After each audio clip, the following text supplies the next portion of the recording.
estamos aqui para mais uma edição do GANS, do Grupo de Apoio Nacional a Pessoas com Zumbido, que é o nosso trabalho voluntário pela APDIX, Associação de Pesquisa Interdisciplinar e Divulgação do Zumbido.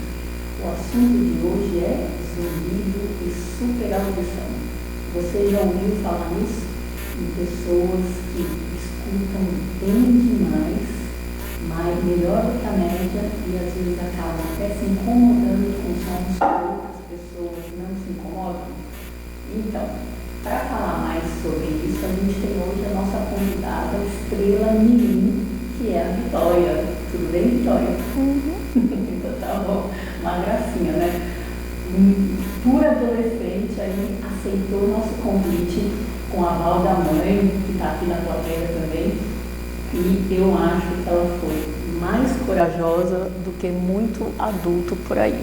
Então eu quero que vocês mentalmente aí batam palmas para ela quando assistirem, né? Porque realmente é digno de nota essa coragem que ela está tendo de se expor. Eu quero que você fique super à vontade para falar o que você quiser, quando você quiser. E justamente porque a gente vai falar coisas do ouvido que incomodam, e a gente está numa área aqui de gravação, eu deixei a Vitória à vontade para me fazer um sinal quando a minha própria voz estiver incomodando. Tudo bem? Tudo bem. Tá à vontade? Vamos lá? Então tá bom. Eu vou primeiro explicar um pouquinho para as pessoas essa questão da superaudição. Então, muita gente sabe que a gente mede a audição por um exame bem conhecido, que é a audiometria. Então, a audiometria quer ver o menorzinho volume de som grosso, de som médio, de som fino e de som super fino que as pessoas escutam, né? Então, a superaudição é uma coisa que a Vitória tem porque ela escuta tudo no zero e alguns sons em menos 5. Depois a gente vai mostrar a audiometria para vocês aí na tela. É bom ter uma superaudição ou às vezes não é bom? O que você acha? É assim, é um pouco estranho. Acho que como quase tudo na vida deve ter o lado bom e o lado ruim, né? Acho que sim.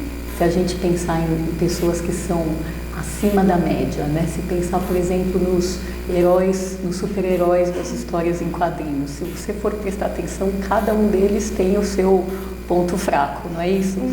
Então, às vezes a gente ser super em alguma coisa põe a gente realmente em situações mais complicadas, né? Mas um exemplo típico de superaudição, que eu até contei para ela aqui antes, é de uma paciente, no caso adulta, que falava assim: se tiver uma barata andando atrás do armário, eu consigo ouvir. Então, dá para imaginar o que é as pessoas ouvirem coisas que a média não consegue perceber, tá? Agora, muitas vezes a superaudição é confundida com a hipersensibilidade auditiva. Alguns pacientes chegam aqui falando assim: eu escuto bem demais. Por que escuta bem demais? O que você escuta bem demais? Você fala assim: eu me irrito com tudo, eu já saio pedindo para baixar a televisão, para as pessoas baixarem o volume de voz. Então aí nesse caso a gente vê que não é exatamente isso, quer dizer, é um incômodo que acontece antes da hora. Mas, como a gente vê aqui no caso da Vitória, ela tem uma audição acima da média e ela também se incomoda com sons antes da hora. Me conta alguns exemplos de sons que te incomodam no dia a dia. A voz das pessoas, quando elas estão falando muito alto, o volume da TV, toda vez que está um pouco mais alto, me incomoda muito. Tem alguma outra coisa que você lembre no dia a dia que acaba impedindo você de ir nos lugares que você gostaria de ir, por exemplo?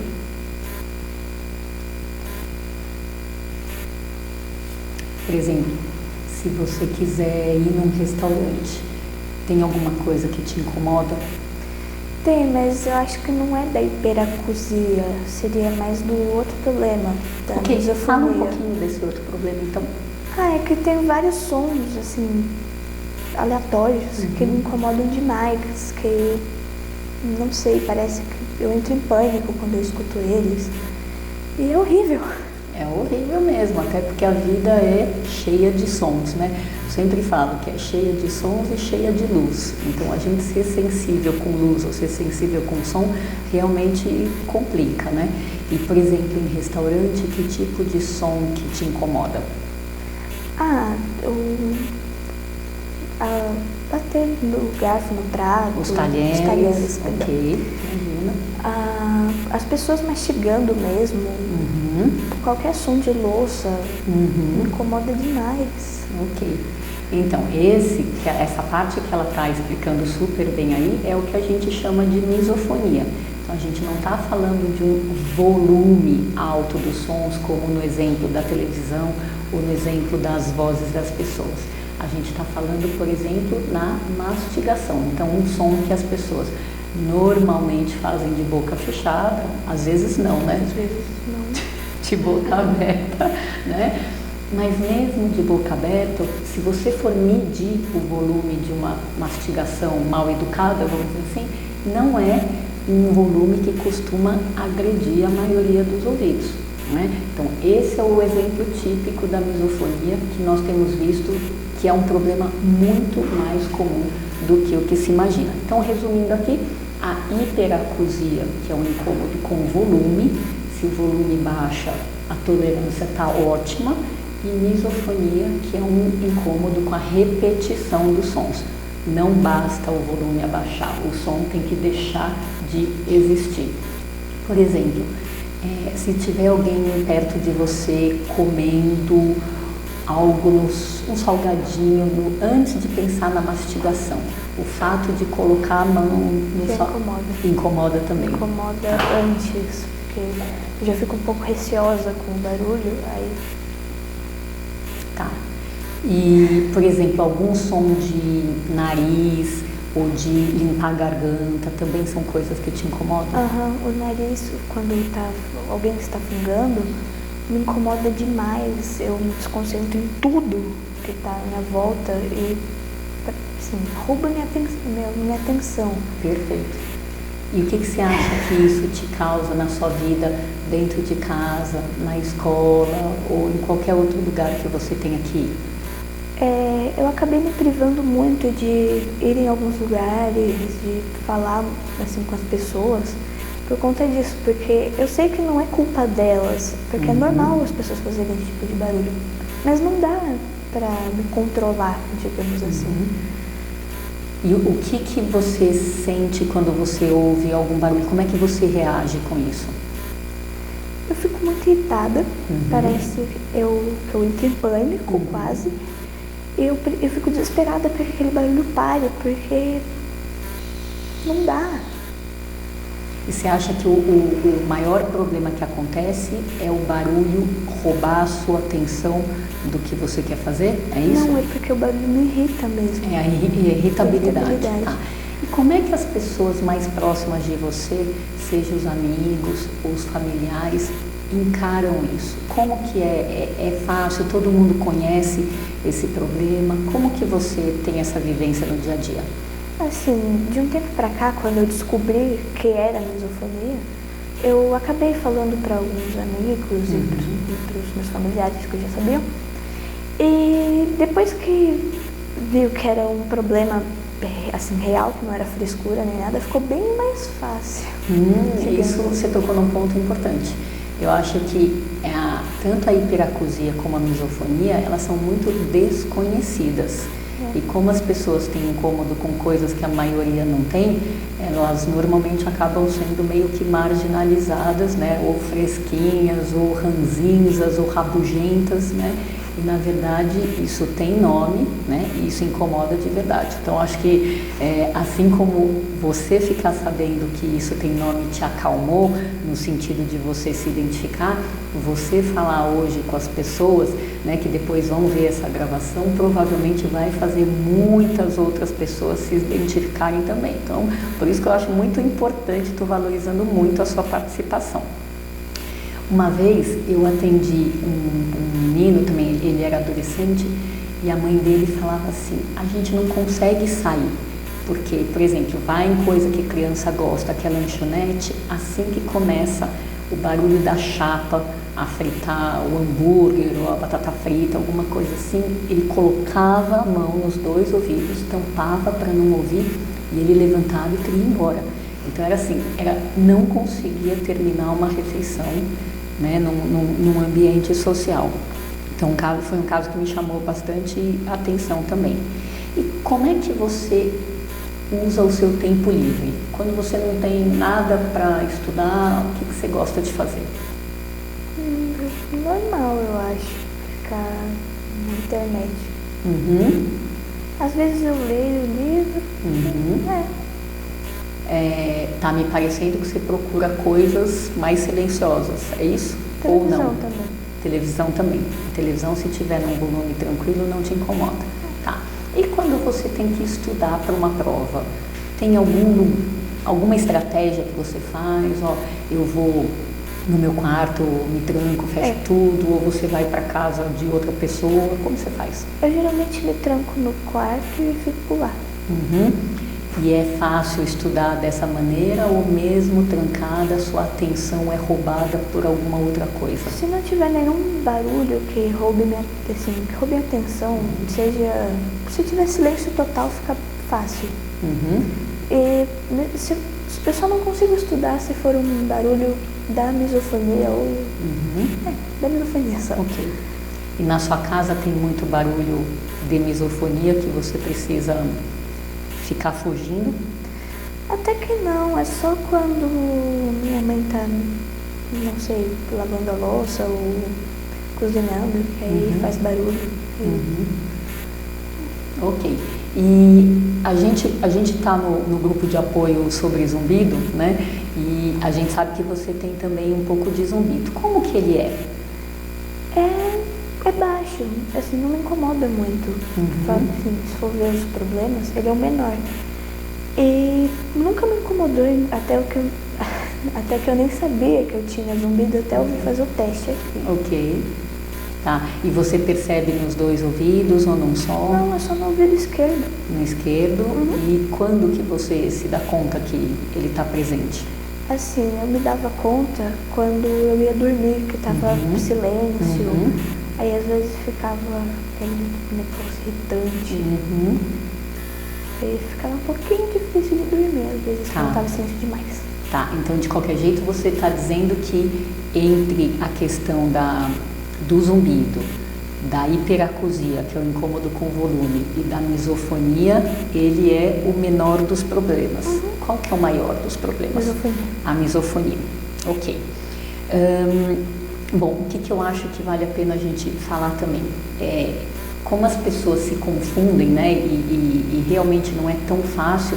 E a Vitória é um exemplo de pessoa que tem as três coisas, né? Então nem sempre é fácil para a gente como profissional, nem para ela saber qual dos componentes está provocando irritação, qual dos componentes sonoros está provocando irritação.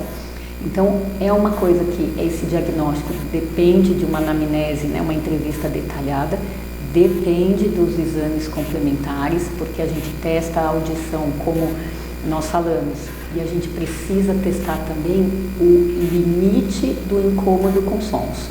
Tá? Então, os sons vão aumentando, aumentando, aumentando aos pouquinhos, e as pessoas com hiperacusia começam a se incomodar antes da hora. Então, a Vitória, na primeira vez que ela fez o exame do LDL, que é esse que a gente comentou, ela começava a se incomodar com volumes entre 50 e 65.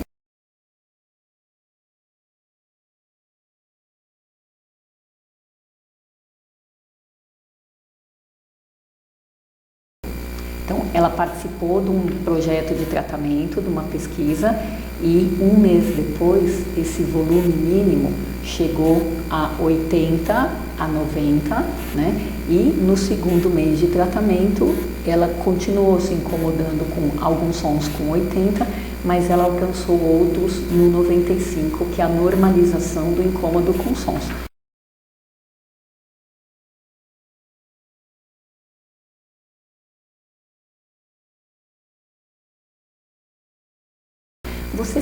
sentiu essa melhora ao longo do tratamento dessa questão da hiperacusia, ou o exame mostrou isso e você não percebeu? O exame mostrou e eu acabei não percebendo. No seu dia a dia você continua incomodada da mesma maneira?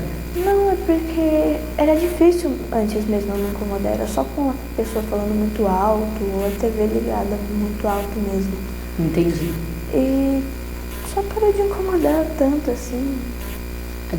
Parou de incomodar como antes? Na verdade eu percebi mais pelo exame, eu não tinha percebido isso antes. Entendi. Ok, ótimo. E daí, em termos de tratamento, isso ainda está bastante controverso sobre qual é a melhor maneira de se tratar uma pessoa, independente da idade, com hiperacusia ou com misofonia.